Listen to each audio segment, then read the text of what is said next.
Welcome to the Macmillan Report. I'm Marilyn Wilkes, your host, and our guest is André Asplund, a Japan Foundation Center for Global Partnership postdoctoral associate in East Asian Studies at the Macmillan Center.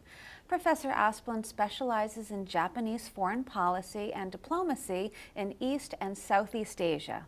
He is particularly interested in how Japan's normative ambitions of spreading human rights and democracy fits within its international relations with non-democratic and strategic partners in the Association of Southeast Asian Nations. Today we'll talk with Professor Asplund about his forthcoming paper entitled Normative Power Japan, Settling for Chinese Democracy. Welcome, Professor Asplund. Thank you.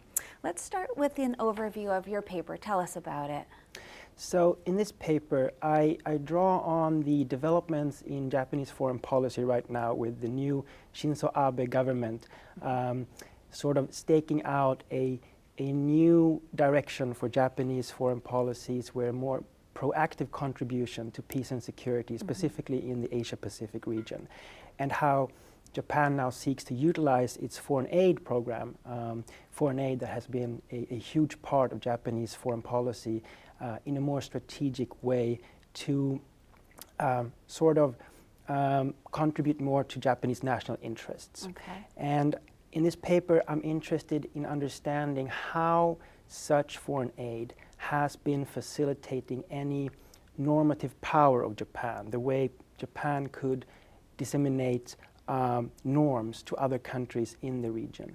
And I look specifically on first the rule of law in the South China Sea, and how Japan is sort of setting that as the normal legitimate behavior in that region.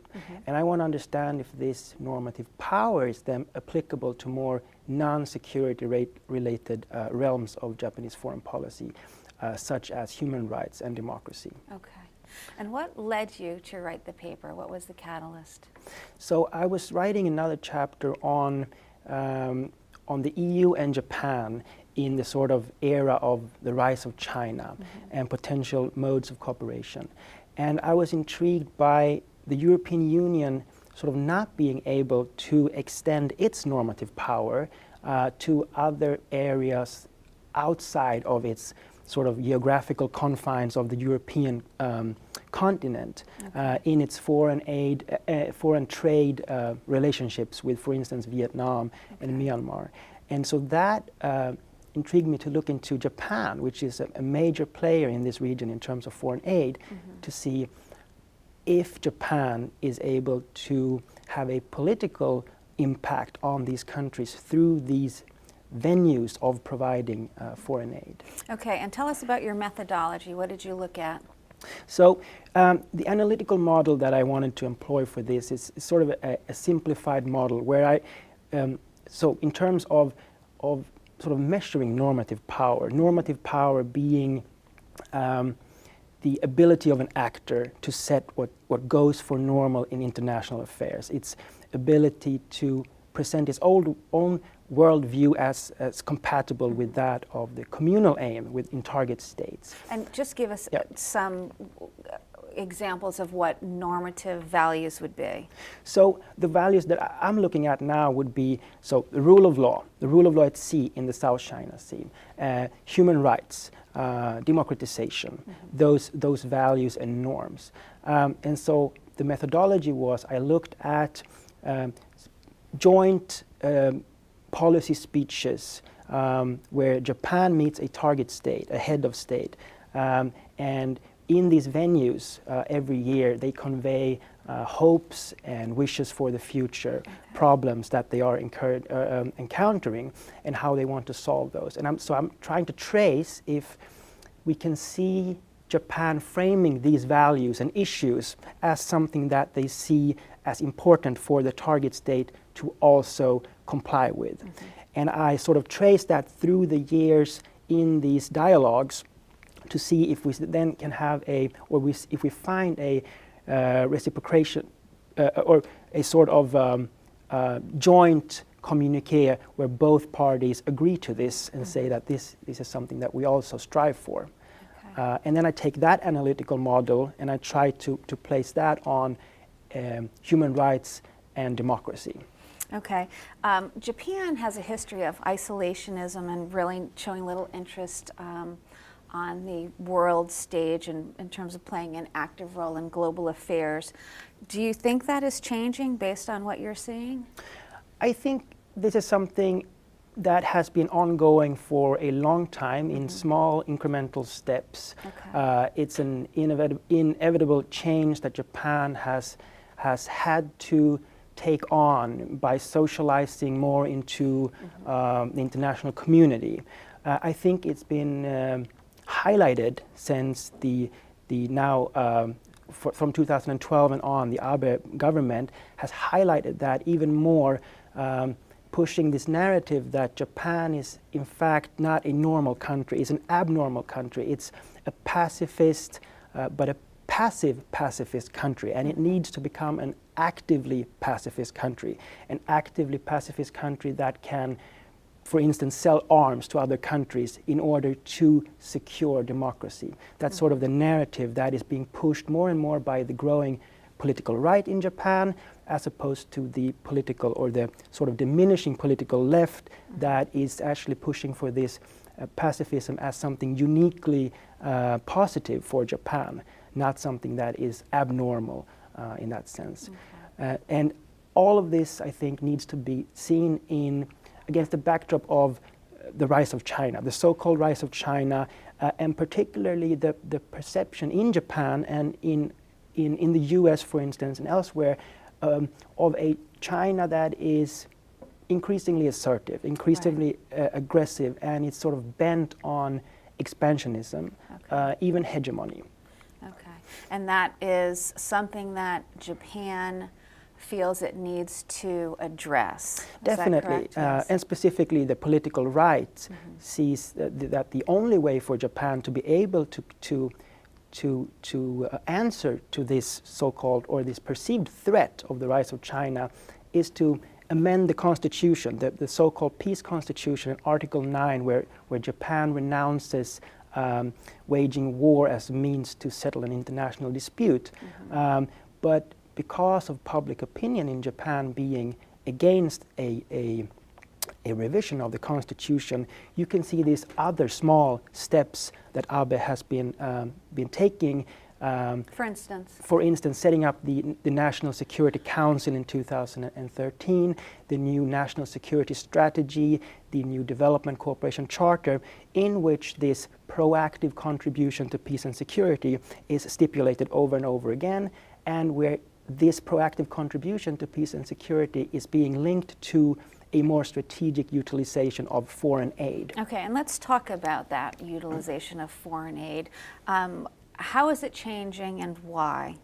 So, in my opinion, I don't think that the actual practice of providing foreign aid is changing that much. Okay. I think that the policies are changing and becoming more, quote-unquote, honest. They're becoming more aligned with the actual practice that has been ongoing for decades in Japan. Japanese foreign aid has always been very much a national interest, serving national interest, for which Japan has been heavily criticized by the OECD, the Western traditional donors, saying that Japan should not provide concessional loans, it should rather provide grant aid to countries.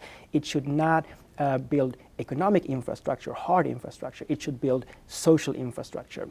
But Japan has sort of taken its own way and focused on win-win situations where both the provider of foreign aid and the recipient of foreign aid wins. And is that working? That has been working very well for Japan. I guess it's always a matter of development actually leading to economic development, development aid leading to economic development. I think the jury is still out on that, but it's been very successful for Japan in forging these very close relationships with Southeast Asian countries, which after World War II obviously was not a very friendly position towards Japan, Japan being sort of the aggressor in this area, occupying many of the Southeast Asian countries. So it seems to be somewhat strategic that Japan is trying to foster friendships with these other countries, given the aggressive nature of China. Would that be true? That is definitely the perception in Japan, that China is aggressive, but China, we also have to remember that China is the main competitor to Japan in building infrastructure in Southeast Asia and also in Africa. China now has as a sort of an answer to the Asia Development Bank, China 2 years ago inaugurated the Asia Infrastructure Investment Bank, which is led by China, which is also a sort of competitor to the more Japanese-led Asia Development Bank, focusing on building infrastructure in this region. So China, it's both a sort of a threat strategically, but it's also a competitor economically.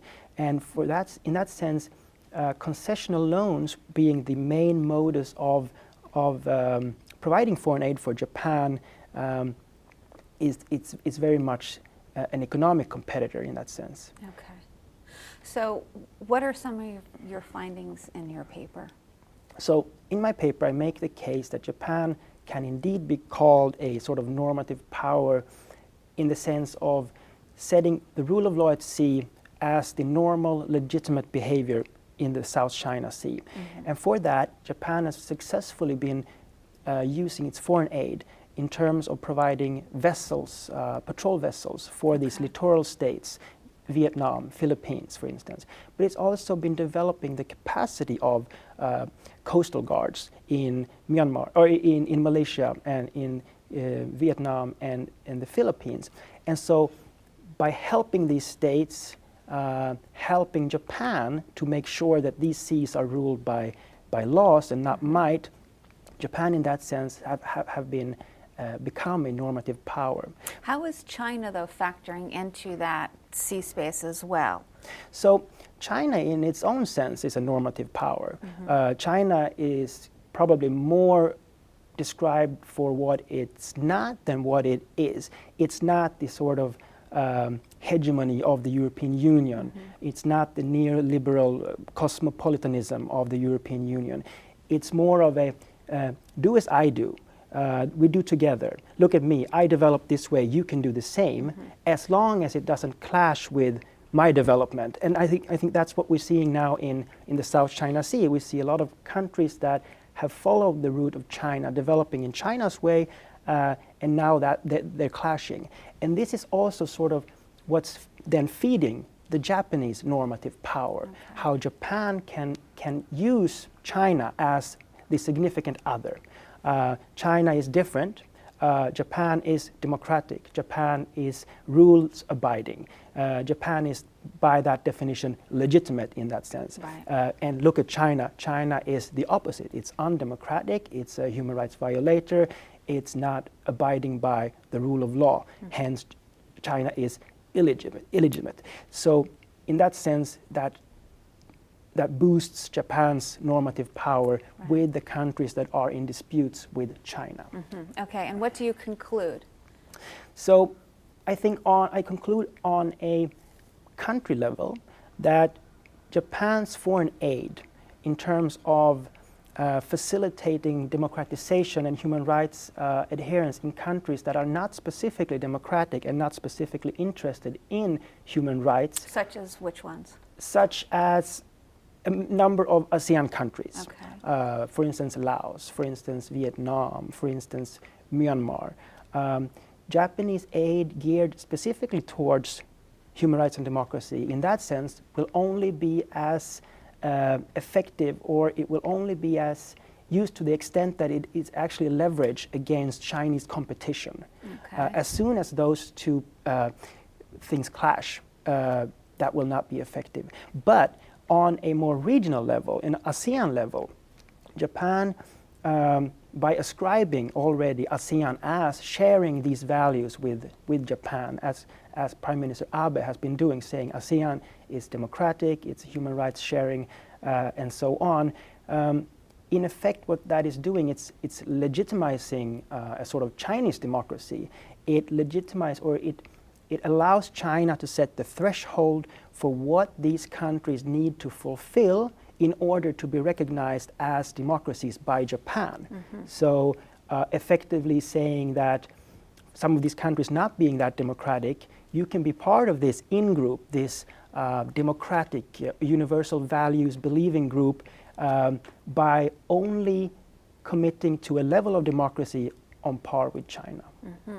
Moving forward, do you think Japan should be doing perhaps something different in terms of its foreign aid?